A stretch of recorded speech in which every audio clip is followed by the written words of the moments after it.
we'll go to the other wording. So the only two times that political appears in this tax act, like I said, is this overseas electronic services. And then here, a body which has objects which are in the public domain and are a political, religious, patriotic, philosophical, philanthropic, that's charitable, or civic nature. Well, when you're petitioning the government, that is those items. Although it's saying here that subscriptions to trade unions, professional and other interest bodies. The supply to its members of such services and in connection with those services such goods. Also, it can be goods as well. Are both referable only to its aims and available without payment other than its membership subscription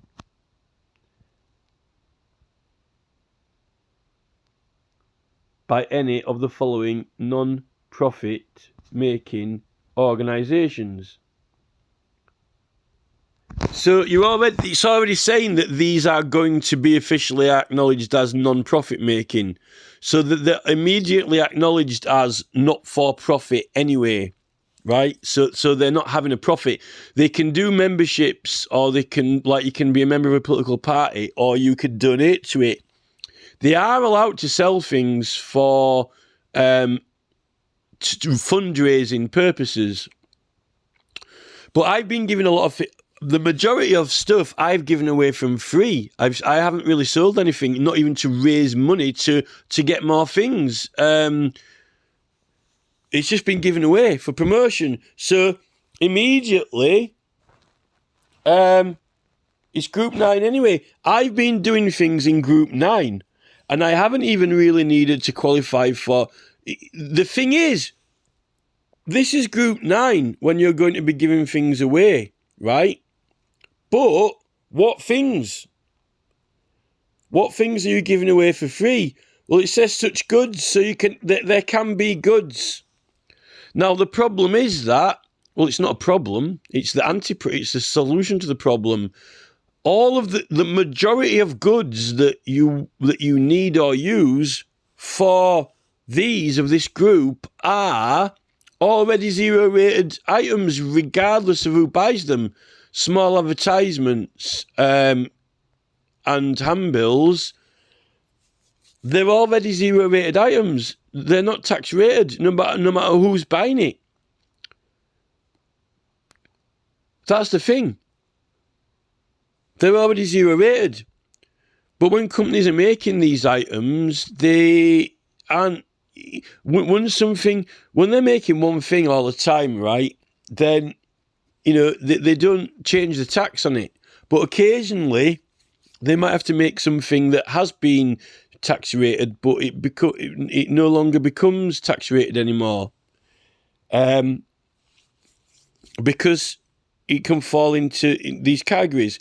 But the majority of those items, like small adverts, are already not taxable even for businesses. And if you're buying small advertisements, they're already not taxable. So you don't need to,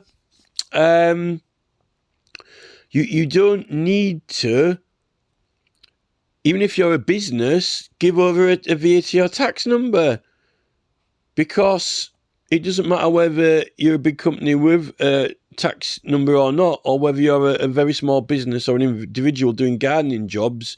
No one pays tax on small advertisements. Nobody.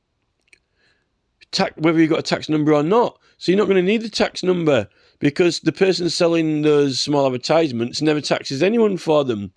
Now, the thing is, when they're knocking out products, then we're getting into... So that means it's all to do with the manufacturer and what's being manufactured, not really the person that you're supplying. And that's when we go into the subject of identifying these items as they're being made.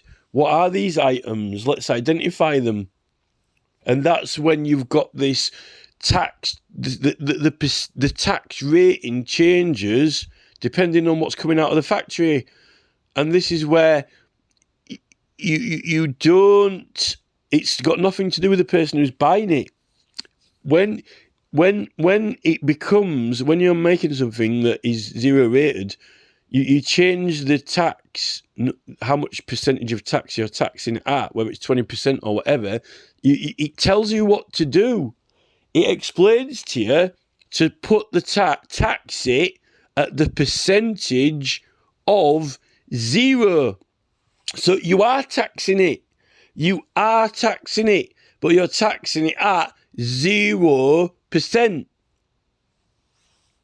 And that no one needs to show any VAT number or tax number at all. And you can, what you need to do is be able to know what the item is and know what it's for. And if you want to see some confirmation about that, then I would suggest that it's a little bit like when you walk into an off-license shop and someone comes to buy alcohol and you want to see their ID. You know, how old are you? They show their ID. They say, look, I'm 18 years old, you know, and they pull their passport or national insurance number or whatever out to prove to the seller that they are that certain age, that they qualify. But they don't write it down. When you buy alcohol, you don't write actually down, you know, the person in the shop doesn't write it down and say, this kid bought alcohol and, you know, this is his passport number. Well, when someone says, oh, I want a load of handbills for my petition campaign, they say, well, have you got any proof that you are doing a petition campaign? You know, well, then you say, well, yeah, you know, and you prove to them that it's for that.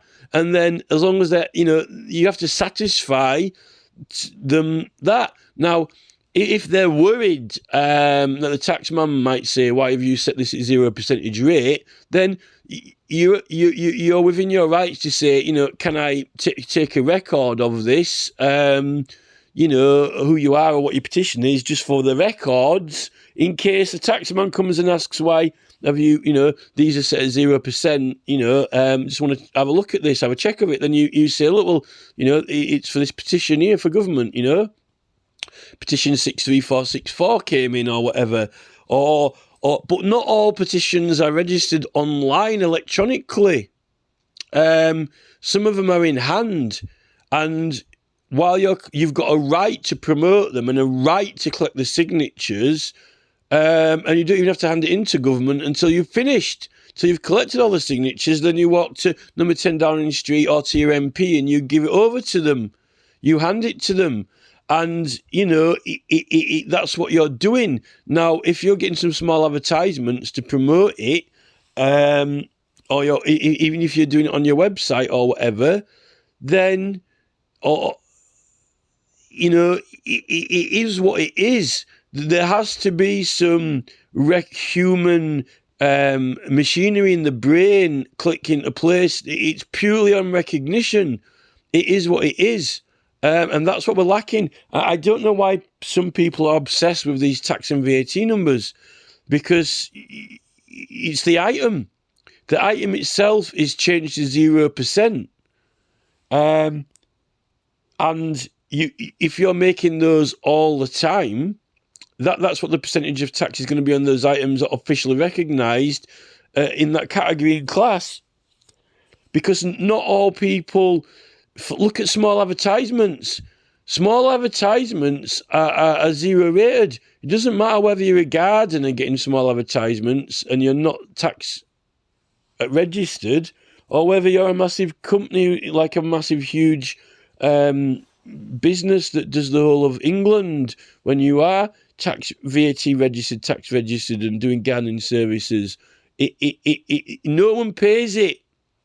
And no one has to give a tax number over, because the person who's supplying it has permanently got it set at 0% tax all the time for whoever buys them, you know. But they might print something that isn't a small advertisement, you know. This is the thing. I'll tell you what I'll do. We'll see if I can search this item for just the word petition.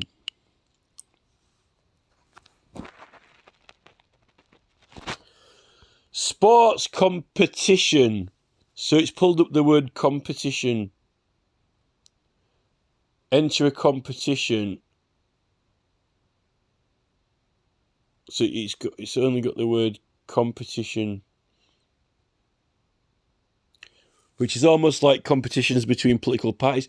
There's something that the manufacturers and the businesses don't really. There's something they need to understand. They might be saying, well, why isn't it explicitly written in this law?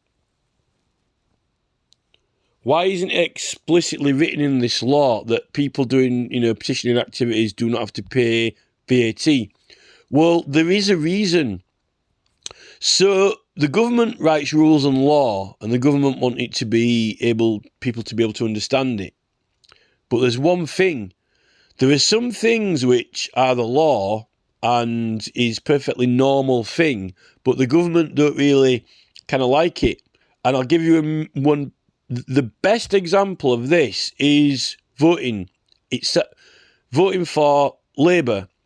If you are a Conservative, if you are a Tory MP or Tory councillor or any member of the Conservative Party, there's one thing in this whole country and world that you really don't like and you possibly even detest, and you really don't want people to do it.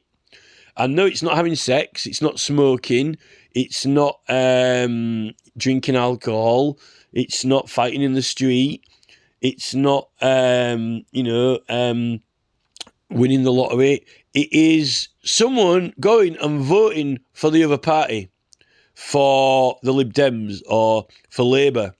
If you're a Conservative, you really, really, in this whole world, really, really don't like people going and voting for Labour if you're a Conservative, right? Because then you're not going to win. It's almost like, if you're having a fencing fight with someone running into their sword, right? You don't really want people to go and do it, but you're in a country where people are meant to tell the truth and be honest, and things are meant to be clear, and you're supposed to, we're in a civilized society. Civilization, it's civilized, and we are in a country, right? And therefore, in everything that you do, you've got to be civilized, you've got to appear civilized, you've got to appear honest and kind. Well, this is like Rishi Sunak, right? But Sunak, there's one thing that he really does not want people to do is go and vote for Labour. He doesn't want people in this country to vote for Labour, right? He'd rather everyone, stand up and slap the person in there next to them in the face, even if it's not hard, rather than, to snap, if they're about to vote for Labour, to snap them out of it, right? Even though I'm going to hurt each other. He'd rather everyone lift their hand up and anyone, he'd rather, snap them out of it. He doesn't want them to vote for Labour. So that model, unfortunately, in the law, we know that we don't pay tax on petitioning or petitioning materials or advertising them. We know that. And the government knows that because it uses them themselves. They use them. It's like having a, it's like having a wallet with money in, but it's his wallet. I'm Rishi Sunak. I've got my wife's got billions, but they're my billions. It's my money. It's like, we've got loads of votes. We've got a political party. We're doing petitions to the government, and we're even in elections. But they're our petitions, they're our elections, and we want people to sign ours. We really don't want people to sign the other ones that other people are doing. But the law is that the law is the same for everyone. Now, the thing with politics is it's very powerful because you can change the law. You can get the law changed and you can get new laws made. But if this is the glitch in the system, this is the glitch. If Rishi Sunak or Jim Harra writes in clear, plain English that even a simpleton could understand, you don't have to pay tax on petitioning materials or activities at all. In clear, plain English, it would be true. It would be correct. But people would do it. But he doesn't want people to do it, even though it is correct. And even though it's the law, you can have something that is correct in the law, but what really, he doesn't want you to do it. But why? Because you'll beat him. Because you will do it lawfully and succeed and even excel, and you will thrash him. And that's why he doesn't want it clearly written out. Because really he's hoping that people don't do it unless they're doing it for him with his petitions and his policies and things that he's already got set up. But anyone can do it and no one pays tax on it. But then they'll do it more and they'll get good at it and then they'll win and beat him. It's like being in a room, right? And, it's effectively like being in a room, right? And there's two buttons.